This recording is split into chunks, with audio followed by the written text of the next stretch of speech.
chúng tôi cũng xin muốn chia sẻ với các anh chị về lựa chọn một số cái topic cho ngày hôm nay.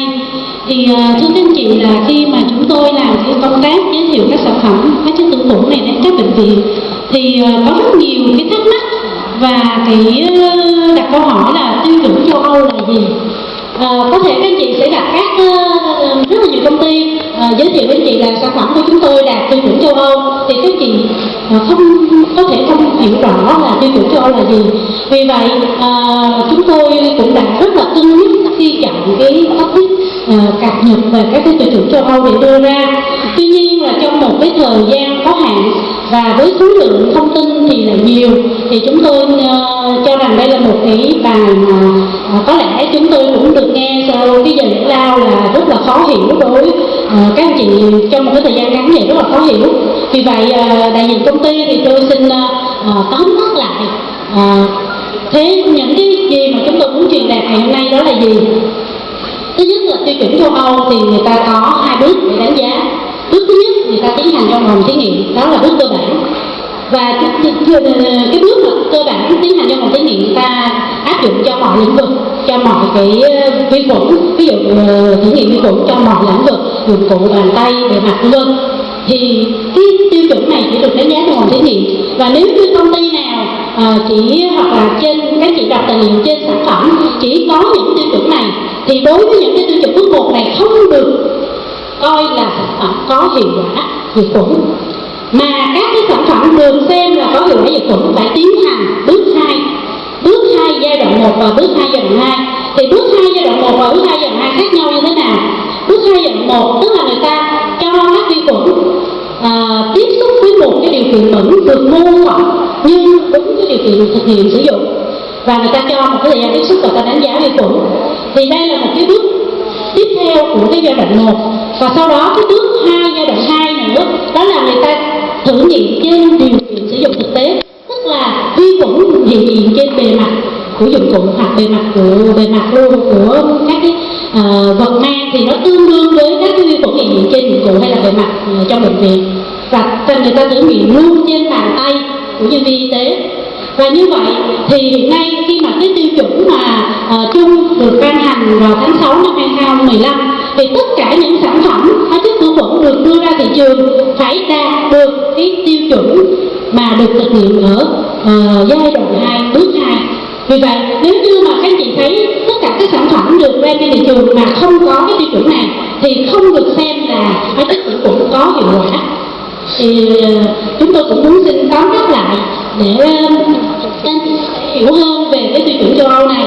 Và nhân đây thì có một số cái câu hỏi mà đã được gửi đến cho chúng tôi, thì chúng tôi vì thời gian có hạn chúng tôi sẽ lựa chọn một số câu để đọc trước. Tôi xin mời bác sĩ Yến, bệnh viện Trưng Vương. Bác có một số câu hỏi thì bác có thể hỏi trực tiếp luôn các báo cáo viên. Câu hỏi thứ nhất là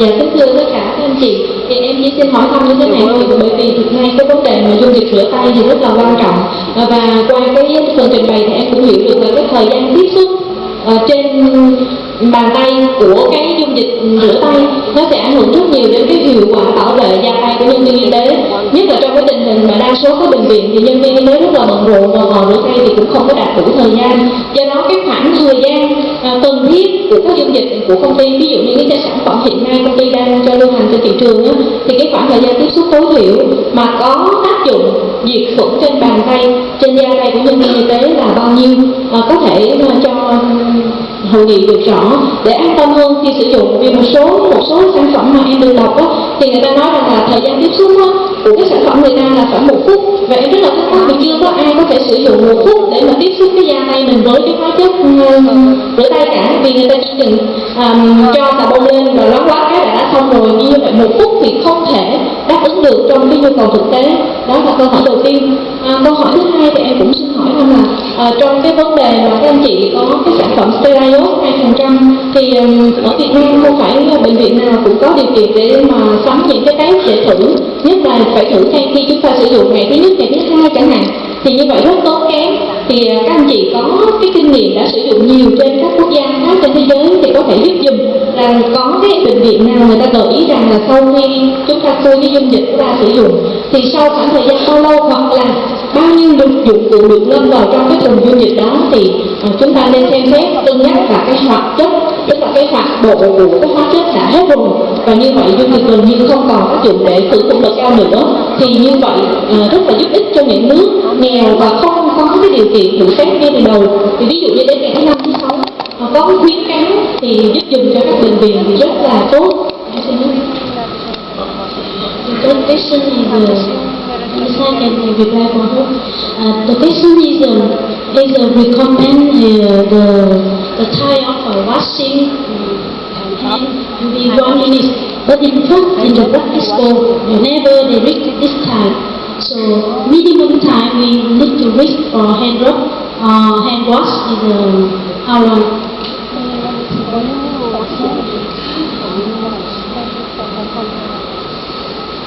Regarding washing or rubbing for hands, the most important things is time, contact time of the product on hands. Okay? Because between us, size of hands are quite different from me, from you, from everybody. So the most important thing is to have the right quantity of products, and the contact time you have to comply regarding the recommendations of the manufacturer. So, for example, regarding alcoholic products and alcoholic gel or liquid, depending what you use, most of the time actually manufacturer recommend 30-second contact time, and the most important thing is to comply with this 30-second contact time in order to have the right efficiency on hands. Thì cô giải thích là thực ra là đối với cái thời gian rửa tay thì kích thước bàn tay của mỗi người cũng khác nhau. Vì vậy cái điều quan trọng là chúng ta lấy đủ lượng cái xà bông rửa tay là rất quan trọng. Cái thứ hai là cái thời gian tiếp xúc thì không có cách nào khác, thì chỉ phải tuân thủ cái khuyến cáo của nhà sản xuất. Và thường là hầu như các cái sản phẩm rửa tay khử khuẩn hay là các sản phẩm sát khuẩn tay nhanh, thời gian tiếp xúc hiện nay là 30 giây. Về cái câu hỏi thứ hai của chị thì để tiết kiệm thời gian thì tại vì trong khả năng tôi có thể trả lời thì tôi xin trả lời luôn. Đó là đối với các cái hóa chất khử khuẩn mức độ cao thì cái sử dụng test thử là bắt buộc. Và hiện nay tiêu chuẩn châu Âu người ta có đưa ra đó là sau mỗi 4 giờ sử dụng là chị phải test một lần, và đó là quy định. Và tuy nhiên là cũng sẽ có một số cái người sử dụng thì người ta sau một thời gian sử dụng thì người ta sẽ có thể thói quen thì người ta bỏ qua cái phương pháp test. Nhưng mà về phía nhà sản xuất thì và cũng như là theo tiêu chuẩn quy định của châu Âu là bắt buộc là sau mỗi 4 giờ sử dụng là chúng ta phải test một lần để đảm bảo là cái nồng độ. Bởi vì thực tế là cái chuyện mà mình nói là sử dụng được 14 ngày thì nó rất là mơ hồ. Bởi vì nếu một ngày thì ngâm 1 lượt ngâm hay 5 lượt ngâm nó khác với một ngày chỉ ngâm 50 lượt ngâm hay là 20 lượt ngâm. Chính vì vậy cái chuyện mà ngâm bao nhiêu lượt ngâm hay thời gian ngày nó chỉ là một cái tương đối để chúng ta ấy thôi, và cái test thử vẫn là cái quyết định để đảm bảo cái nồng độ hoạt chất.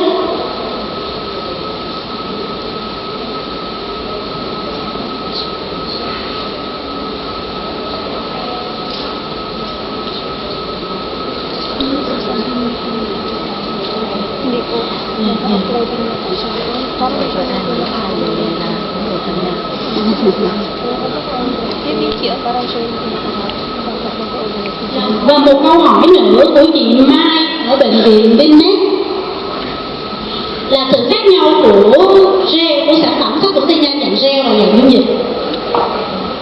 Chị muốn hỏi về khác nhau về cách sử dụng, về ưu điểm hay là về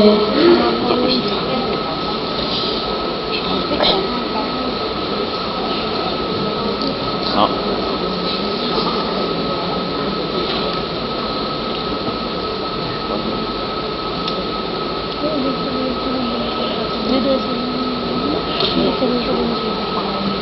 Dạ, xin chào chị, em tên là Mai, em là điều dưỡng của phòng khám Vinmec, một thành phố rất là mới, thành phố Hồ Chí Minh.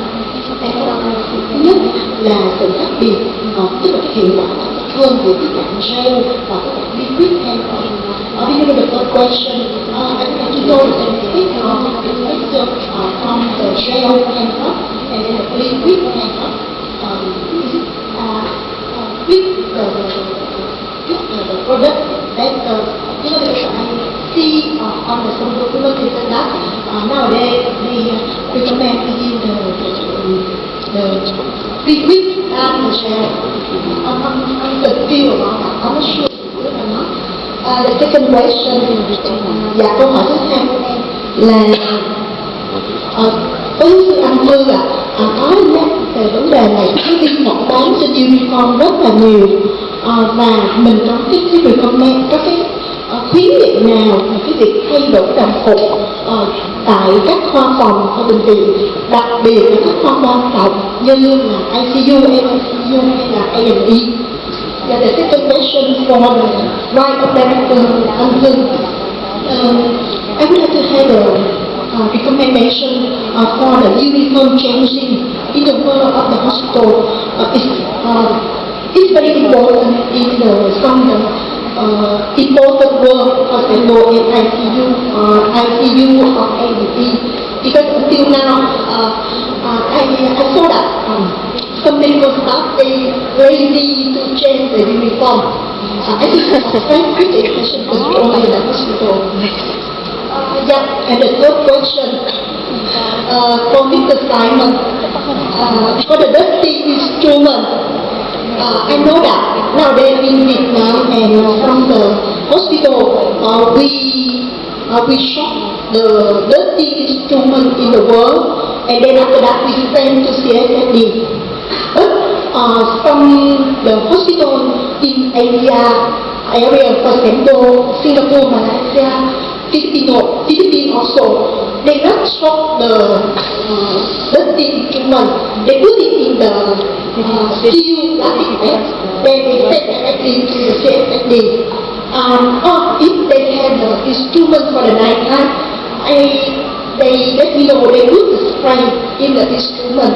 Then early morning they will send.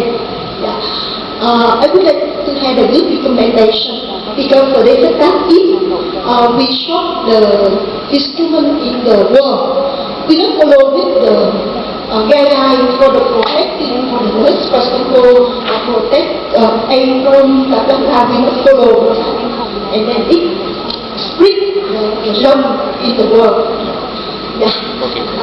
Câu hỏi thứ ba của em là hiện giờ mình có hai cái khuynh hướng. Thứ nhất là mình sẽ ngâm dụng cụ tại khoa phòng, mình được áp dụng hầu hết ở thị trường Việt Nam, như một số quốc gia như là Singapore, một số bệnh viện ở quốc gia như Singapore, Malaysia hay Philippines, họ đã bỏ hẳn cái vấn đề này và dụng cụ dơ họ sẽ bỏ trong cái túi và họ seal lại, họ đóng chặt lại, xong họ sẽ chuyển sang đến thanh trùng.